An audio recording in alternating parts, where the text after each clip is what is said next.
we're gonna have a test, we said tomorrow.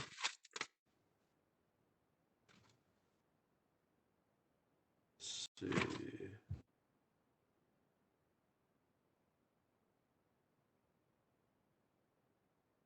Okay, so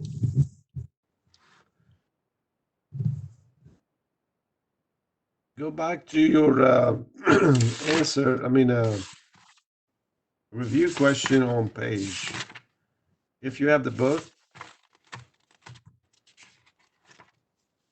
it's on page 202. Review questions. And we're going to start with question number 1.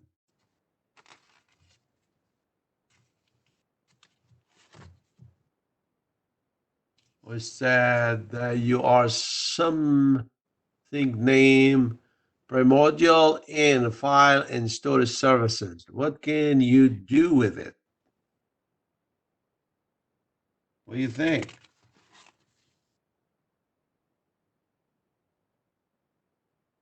Let's do some participation this morning. So let me go with the chat.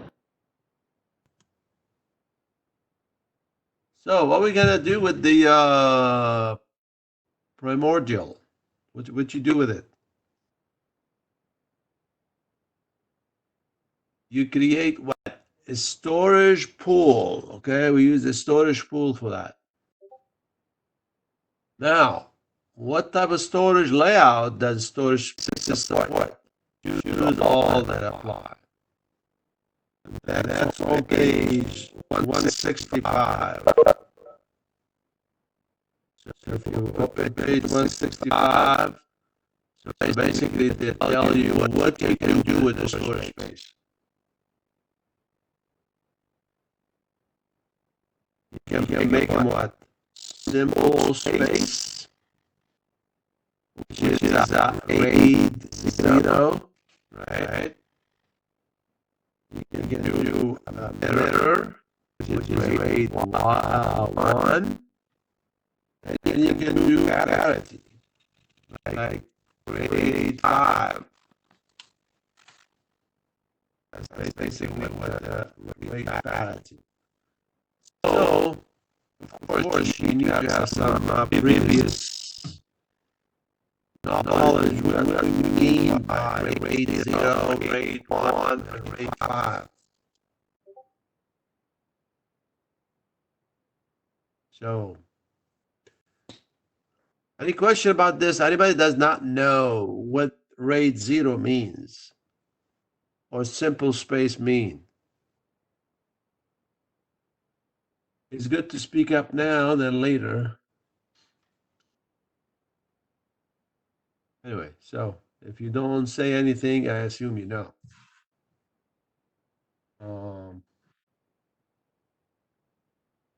Number 3, which of the following is featured in Windows Server 2016 that combines the speed of SSD with the low cost and capacity of HDDs? Do you remember that one? Of course not. What do you think? Storage tiering. That's right. 2 points for you. That's basically take advantage to put the application that you access or the data that you access frequently on the SSD, and the one you don't access frequently, you put them on the HDD. Okay, number 4. Which feature in storage space finds data on volume that exists multiple times and reduces it to a single instance? And we talked about that yesterday, actually. Data deduplication. Data deduplication. Let's see. Okay, number 5. Which Which of the following use dynamically expanding storage? The option is thin provisioning, which is that's the right one. Thin provisioning. When we say they have a thick and thin provisioning means what? We use dynamically expanding storage. All right. Number 6, which of the following refers to number of physical disks that a virtual disk is using and must be considered when you add space to an existing virtual disk? And this is under the expanding a storage pool. Remember that? No? Expanding storage pool, which is on page, start with page 169. And to go to 170. And what they say in there, the number of physical disks a virtual disk is using is referred to as a column. To see the numbers of columns a virtual disk is using, use the commandlet get virtual disk and ft friend names, whatever. So that's on page 170. So the right answer is B in this question. Number 7, which of the following PowerShell commandlet will allow an administrator to replace a failed disk in a storage pool? Oh, so basically to replace a disk, okay? So that's what we call what? It's on page, let's see, start with 171. Add physical disk. Add physical disk, that's correct. Add a physical disk. Very good.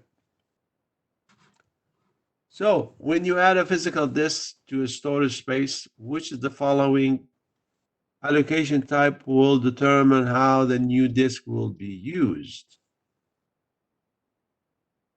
Aha. Did you see those in when we created the volume? Not the volume, when we create the pool. Have a drop arrow and you can select any of these. When you check what disk need to be on the pool, they have another column called, it was like automatic and has a little drop arrow. So you can set it up on automatic, manual, or hot spare. Okay. And that's what they're talking about. When you add a physical disk to storage space, which of the following allocation type will determine how the new disk will be used? So you have that option to put automatic, and that's what we select. We selected automatic. Now, if you have an extra disk or whatever, you can put on hot spare. So it's like a standby. Okay, number 9.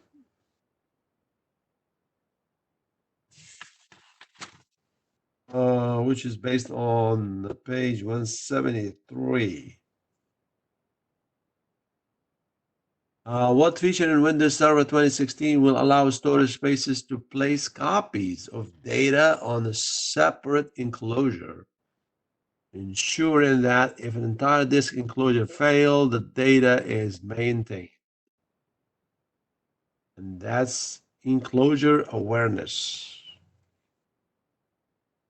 which is option B.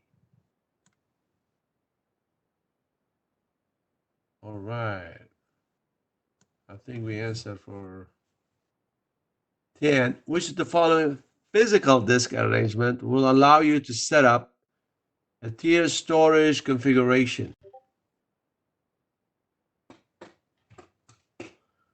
And I think we talked about that earlier. It's one SSD and one HDD. So if you have a different types of drives with different speed or different interfaces, you combine them together to get physical tier. Which of the following is a valid disk provisioning option when configuring storage tiers? Let's see. Fixed provisioning. So you go to fixed provisioning, which is option C. And that's on page, let's see. Start with 174.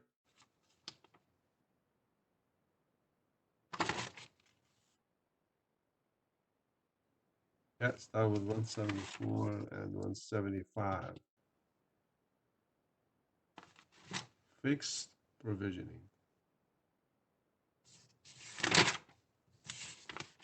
Okay. Next one, the interesting one. Which of the following is a logical storage space consisting of one or more virtual disk in an iSCSI system? And that's what we configured yesterday, the iSCSI target. iSCSI target, which is on page 180.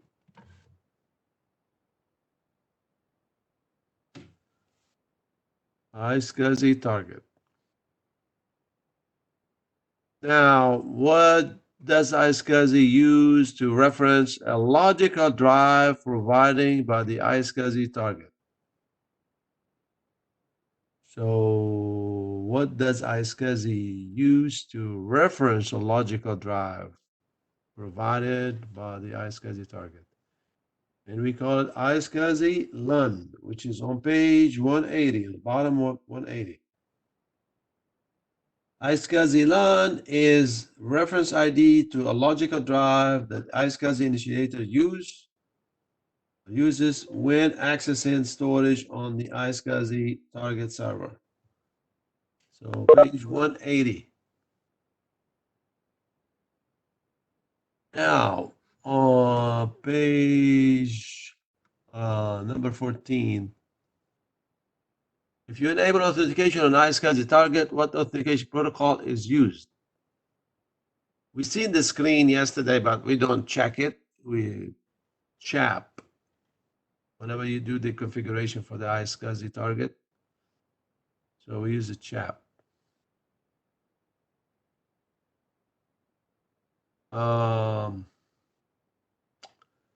Number 15. When looking over an iSCSI configuration, you see a string IQN 191-05.com Microsoft SAN domain.local. What are you looking at?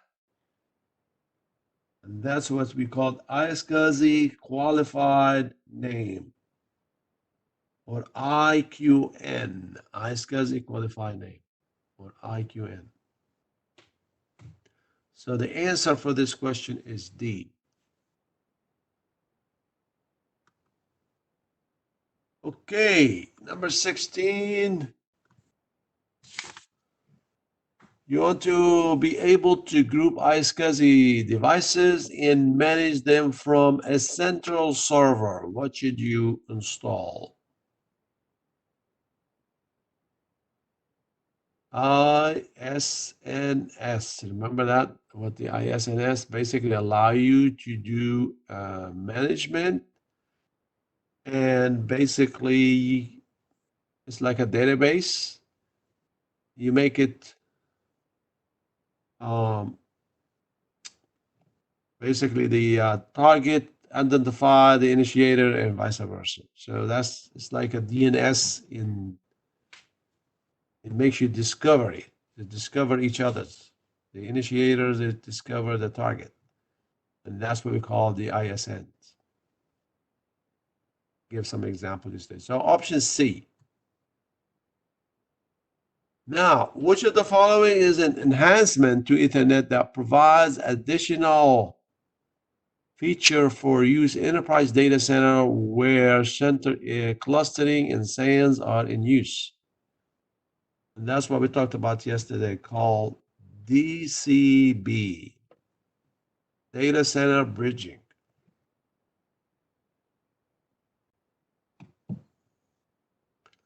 Okay, which is option C.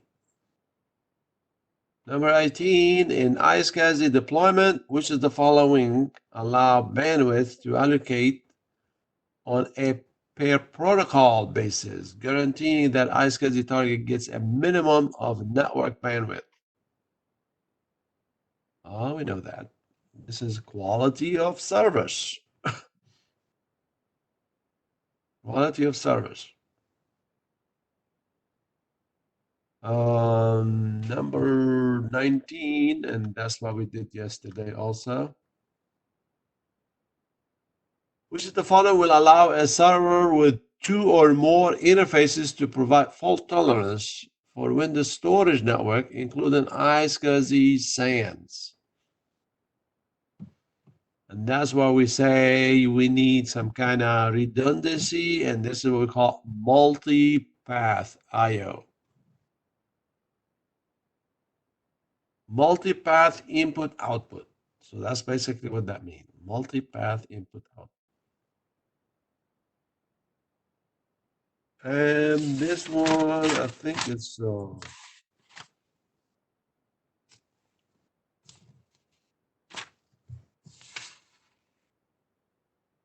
page 190 in your book. Ready?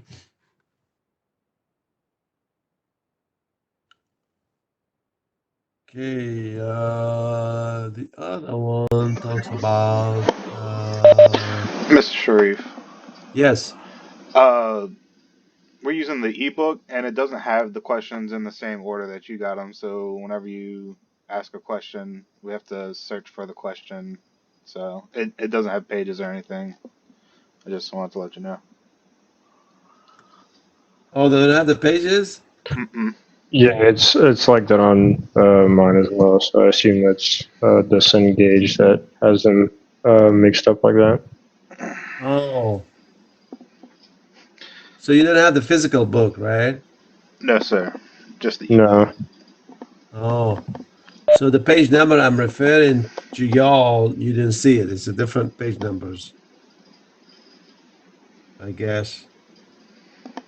But the question is correct, like the number of, like the question number. Yeah, all the question and answers are the same. It's just it's not in the same order. I see. So that's why we're not responding. Oh, I don't know that. So what's number 20 in your book? On your, what you see on number 20? Which feature in storage spaces finds data on a volume that exists multiple times and reduces it to a single instance? Oh, so it's not in the same sequence as the book. Right. Oh, that's not good. Hmm.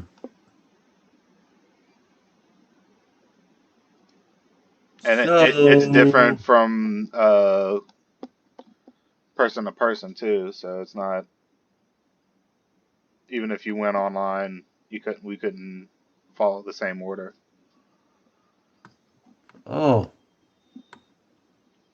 I don't know that. Is it all the chapters or just this? That's all the chapters. yeah, Okay. because to access the questions, normally you have to take the unit quiz, so it mixes them all up. Because I'm not able to see like a practice version of it. In order for me to see those questions, I have to go into the actual like quiz itself, and it changes the order of the questions every time you take it. Right. Oh, yeah, that's why I was saying to get you the $7, you can get the book. You can lease the book for the whole semester.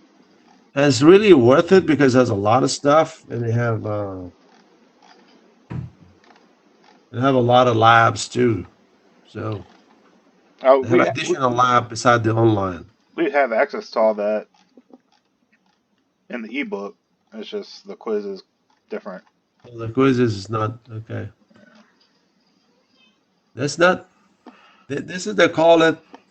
Uh, they call it the chapter. So they don't call it the same thing. Like review questions. The back of the book. That's what they call it. No, Review sir. questions. No review questions. Okay.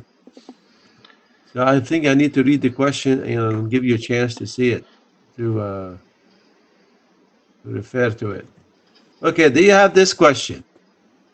With respect to data deduplication, where does Windows Server 2016 place a single instance of deduplicated data? Do you see that question somewhere?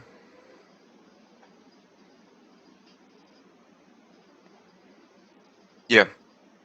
Okay. So what number you have it in your? Let's see. It Oh, was. everybody will be different number, right? Yeah, Yeah. it's 17 for me, and 21 for me. Oh, yeah, that's but not good. it's chunk store. Yeah, chunk storage, that's right. Um, and this is basically start on page 195 in the textbook, but I don't know what page in your online. Number 21, let's see.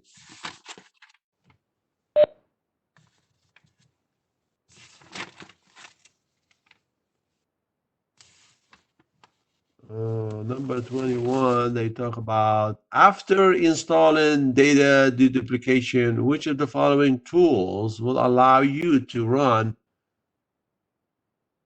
a test to determine whether a specific storage scenario would benefit from data duplication without enabling it on your volume. This is on the book. I think it's let's see. It's on the section of when you use data deduplication. When to use a data deduplication. Okay, install storage. The answer is ddpeval.exe. You see it on your test, on your review questions? Let's see if I can find it in the book.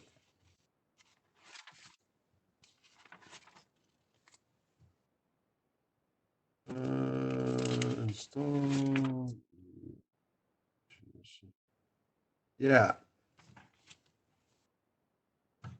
So what they're saying here, the tool ddpeval, basically data deduplication evaluation.exe will evaluate any volumes or network shares you specify. This tool should be run on test database. For example, you can restore a backup of a volume that you are considering for data duplication to test server or virtual machine and run the ddpeval.exe. So this will generate a report, which is the answer is C, ddpeval, ddpeval.exe. Um, the next question, which is 22 in the book, I don't know which one, what number in your, but they say, which of the following files will not be processed by data deduplication? Choose all that apply. And one of the option is an encrypted file, which is true.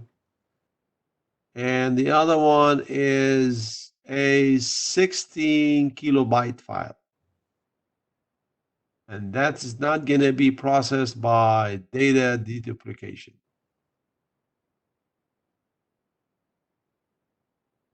And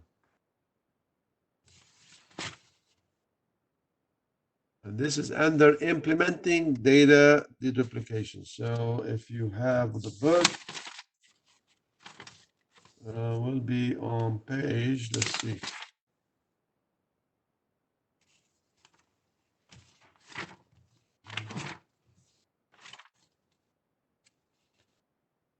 Start page 193.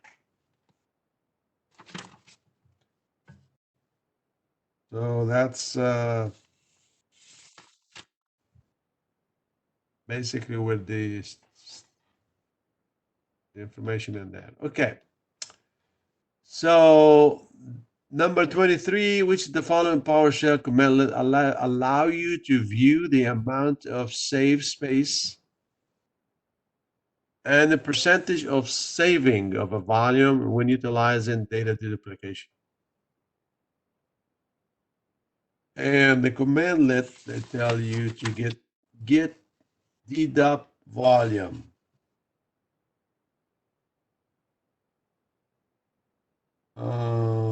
Let's see. It's on the book, page 196 in the bottom. So basically, when you run this command, it's going to tell you the saved space and the saving rate in percentage, and it tells you in which volume, okay? Like H or A or B or whatever. So the answer for this question is get dedup volume.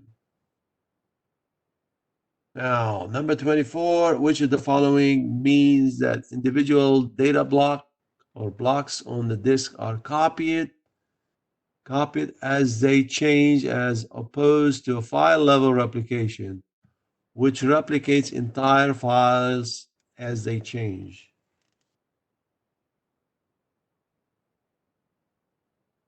Block level replication. Block level replication, that's right. Block level replication.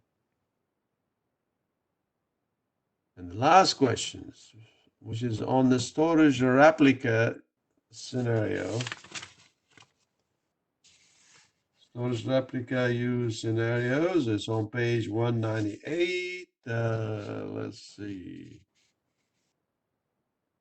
Which of the following use scenarios is supported by storage replica? Choose all that apply. And they say you have a stretch cluster, server to server, cluster to cluster.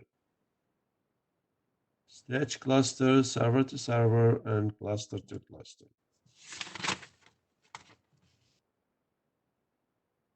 And that's basically all the questions. Now, what was the chapter 4 about? Volume? Oh, storage and file system. So the two chapters really related. So that's a good idea to have them. So you're going to have about maybe 38 to 40 questions or so for both chapters. And you're going to mix multiple choices and true or false.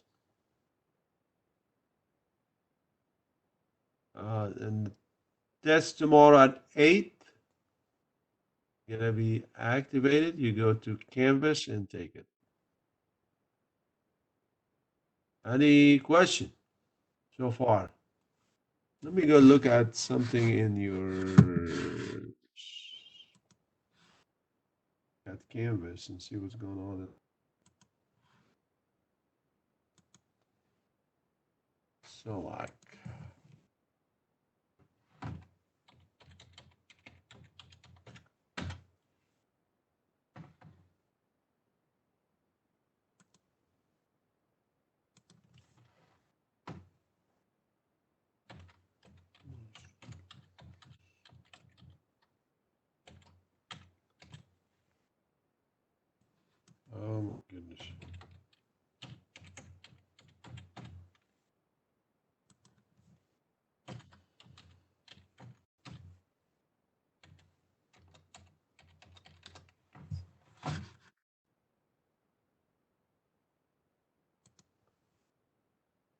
Let me check your grade book. Course. Board.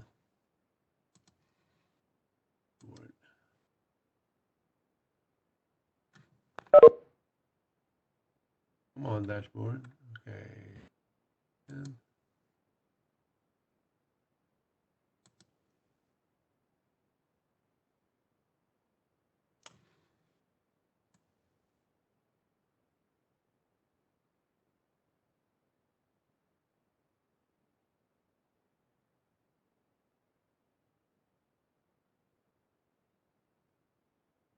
let's see. A lot of people, they're not doing the labs.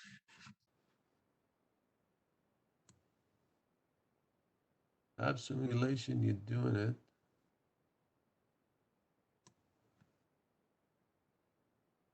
One, two, three, four.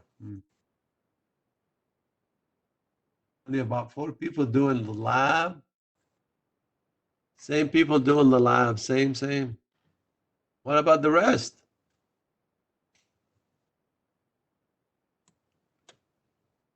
Yes, sir. Why are you not doing the lab? No, I said I am doing the labs. Or Oh, are you? I see you did lab, blah, blah, blah, blah, blah, blah.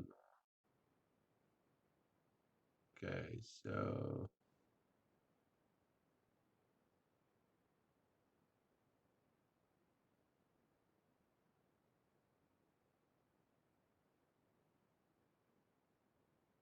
I didn't see anybody doing lab. Okay, so Yeah, I have to catch up on them. basically I see, okay, let's see. Lab 1-1 looks like everybody doing it except one person. Lab 2-1, everybody's doing except 2. Lab 2-1, we have 1, 2, 3, 4 people not doing it. Majority is doing it. Now, lab 4-1, I can see only 1, 2, 3, 4 people just did the lab. Same people did for chapter 4, they did it for chapter 5, but the rest of y'all didn't do it. Only 4 people. Yeah, you need to do the lab, basically. And these labs has grades on them, so make sure you do the lab.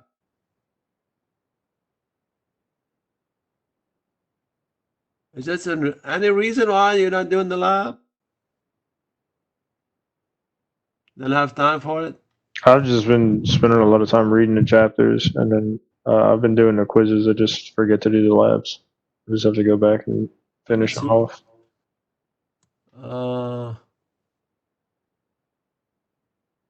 Lab.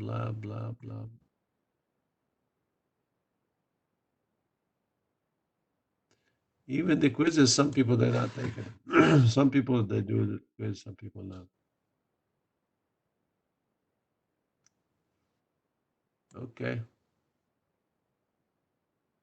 Whoa, chapter 1. How come we have it's not graded? I need to grade that.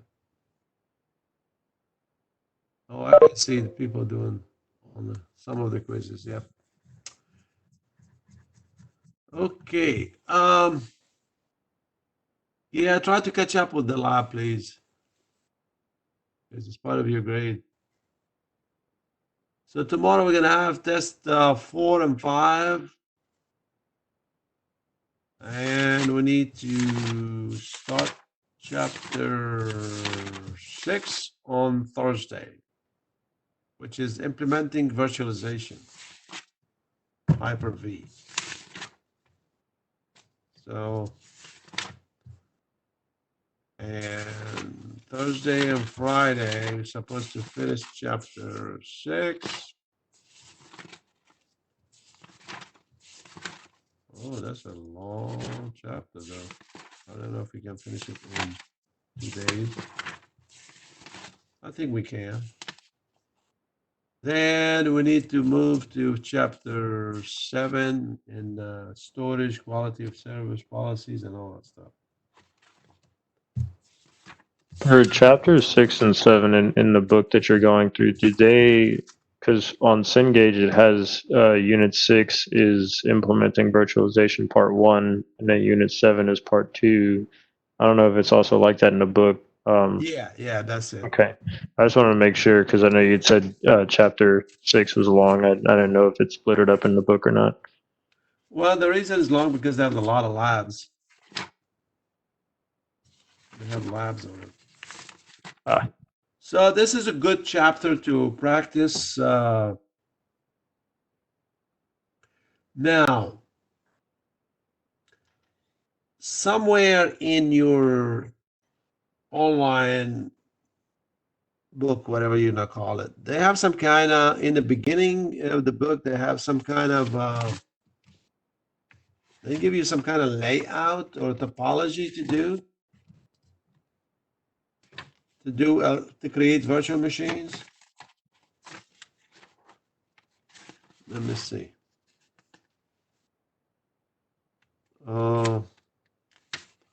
For example, you will have server SA1, server SA2, DMV1, DMV2. You don't have that?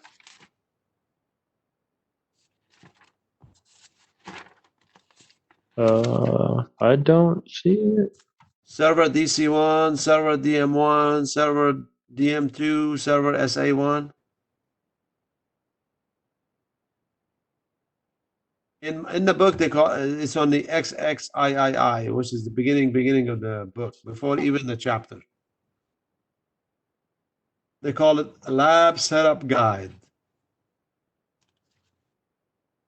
That might be the guide that at the beginning of each lab because they come with different operating systems, and then we have to basically click on the one that's going to be pertaining to each lab. I think that's what you're talking about. I'm They not have for sure. something called lab setup guide, and they have, Correct. like, for example, you create virtual machine called server DC1, server DM1. Yes, Yeah, that's correct.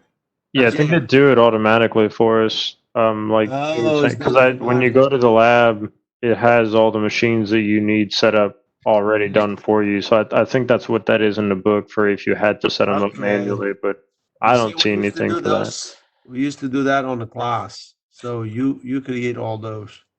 Yes, So sir. it's already created for you. That's fine. If that's the case, it's okay. So I think this we're gonna do on chapter 6.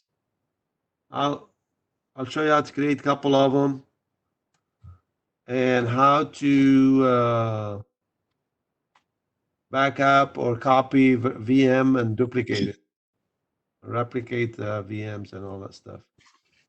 So this is on part 1, which is chapter 6. Then we do chapter 7. So we're moving along, but slowly, surely, but slowly. Okay, so any questions about the test tomorrow?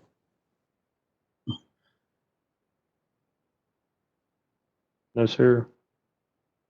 All right, I'll see you in a few minutes at 9:25, I believe, which is Cisco class. We're gonna do DHCP, I guess. Finish the chapter and move to chapter 8, I believe. And we should have a Cisco test by Friday. By Friday?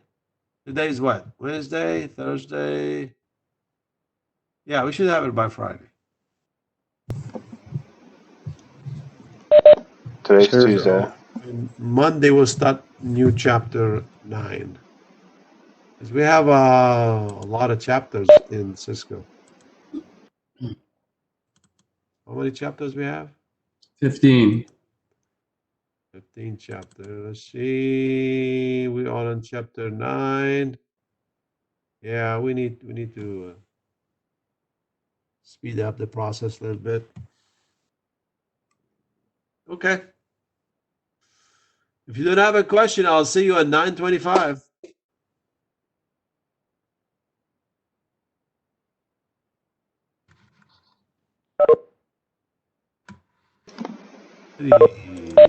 See you then.